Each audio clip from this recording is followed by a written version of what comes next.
What's going on, guys? Boss6 here, back to your video, and today I have another album review for you guys. Today I'm going over the newest studio offering from English hard rock legends Deep Purple with their new album Equals One. This album comes out on the 19th of July on 2024 on Ear Music Records. I don't think I've ever heard of this label before. This is their 23rd studio album. Yes, their 23rd studio album, which is absolutely insane to me. And of course, this band formed in London in 1968, where, if you don't know who Deep Purple is, then I don't know what to really tell you, per se, honestly, because this is one of the most influential bands of all time. Not just in hard rock and heavy metal, but like in psychedelic and more progressive metal as well, along with other bands like Pink Floyd and obviously Black Sabbath and Led Zeppelin, just to name a few. And this band, along with, like, I would dare say Alice Cooper, really helped get to where metal is today, and mainly from Black Sabbath, obviously. But I've always been a fan of Deep Purple. They're not one of my personal favorite bands of all time, but I've always had a newfound appreciation for this band. And I believe this is their ninth formation, if you will, Mark 9, as it's known, because obviously you had like Mark 1, Mark 2, Mark 3, Mark 4, and so on and so forth. This one, they basically have all the original members. Of course, you got Ian Gillan on vocals, Roger Glover on bass, Ian Pace on drums, but the other one that I think is pretty interesting, they actually have a new guy, Simon McBride, on guitars, who came in a couple of years ago because their other guitarist, what was his name? Mitch Morris, I believe his name is. He had to leave due to he was battling cancer, and that's pretty unfortunate. But they got this new guy from, I believe, the band he was in was Sweet Savage, which I believe is a like a new wave British heavy metal band that I need to check out, and also Don Airey on keys, which he's done a lot of bands, you know, Jethro Tull, Black Sabbath, even Judas Priest. I think he did Anthem, I believe, too, which is kind of crazy to say. But this was also produced by the legendary Bob Ezrin, which, for you Alice Cooper fans, you know what he's about. So, yeah. So, you know, getting all that stuff out of the way, let's get into the album as proper. We kick off with the opening track, Show Me, where no dissonance, no, like, you know, epic lead-ups. It's immediately right to the riffs, and it just kicks off the entire album. And I will say, Ian Gillan, even though he's not one of my personal favorite vocalists, he does pretty damn well. Like, he has it to where he's not reaching outside of his comfort zone, and he's not going too crazy at all. And I really do like that. And I want to make it clear, too, everyone except for Simon is in their late 70s, too, which is absurd to even think about that. Like, Simon, he's in, I think, his mid-40s. Everyone's pushing 80 at this point, and yet they're still sounding like they're in their prime, which is really, really, really odd, but absolutely great stuff.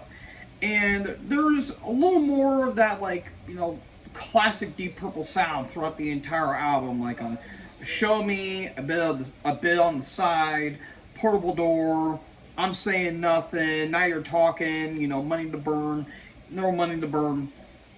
There's a classic Deep Purple vibe throughout this entire album, like, I would say maybe like Machine Head, and maybe their self-titled, Deep Purple and Rock, you know, all those classic, that Deep Purple sound. Maybe Burn and Perfect Stranger to a lesser extent. Yeah, that was the Glenn Hughes era, but it still had that Deep Purple sound in mind. And while there's no metallic moments on this album, the one song, Sharpshooter, does have a little bit of a chunky feel to it, which I really, really, really do enjoy. And I will say Simon does really damn good on guitars. Like, he's got some really nice leads and melodies.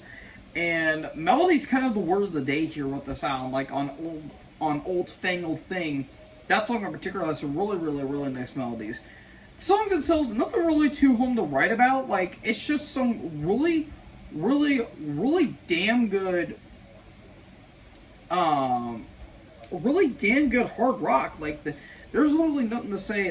Some standouts. Bleeding Obvious, which is the final track, the longest track too, just over just about 5, or about 6 minutes. Sorry, I got that confused. That's got a little bit of that proggy vibe, like something Pink Floyd would have wrote. And it's really damn good. Really, really, really like it. No Money to Burn. Lazy Sod, which is one of the funnier songs on the entire album. The lyrics are pretty silly, but they're really, really, really well done. Pictures of You is great. I'm Saying Nothing. You know, there's a lot of damn good stuff on this album. The one, like, I guess the two complaints I could say about this album. One, I think it's a bit long for what it's going for. There's 13 tracks. You could have cut probably 3 songs off in this entire album, and you really wouldn't be missing too much. Like maybe I'll Catch You, If I Were You, and maybe to a lesser extent, If I Were You, If I Were You, Pictures of You, and I'll Catch You. Anything, basically 3 songs that have you in the title. You could have probably cut that off because, yeah, they didn't really do anything for me. They were going a little more balladish in a way. So, I mean, it's not the worst thing in the world, but it's not really that I gravitate towards too. But all in all, the songs were really well done. I like the keys throughout. It's got that big 70s vibe to it, which I really do like. And the drum work by Pace is flat out perfection. Like, he does amazing fills in this entire album. Again, this dude's in his late 70s, and yet he is not slowing down, which is absolutely phenomenal. And that kind of does lead into the other gripe I have. The production could have been better. I think the bass drum could have had a bit more punch to it.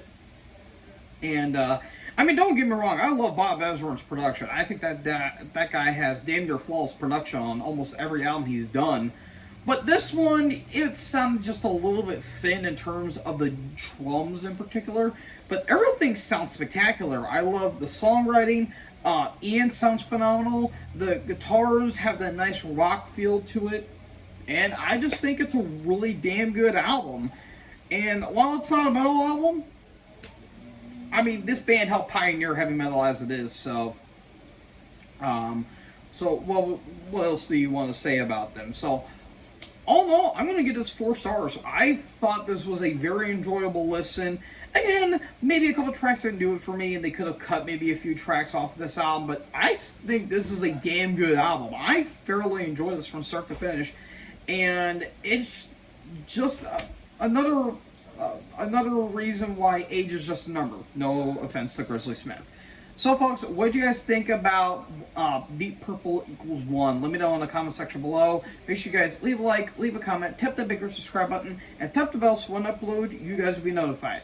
Thank you guys so much for watching this video, and most importantly, join the herd. Talk to you in the next video. Peace out.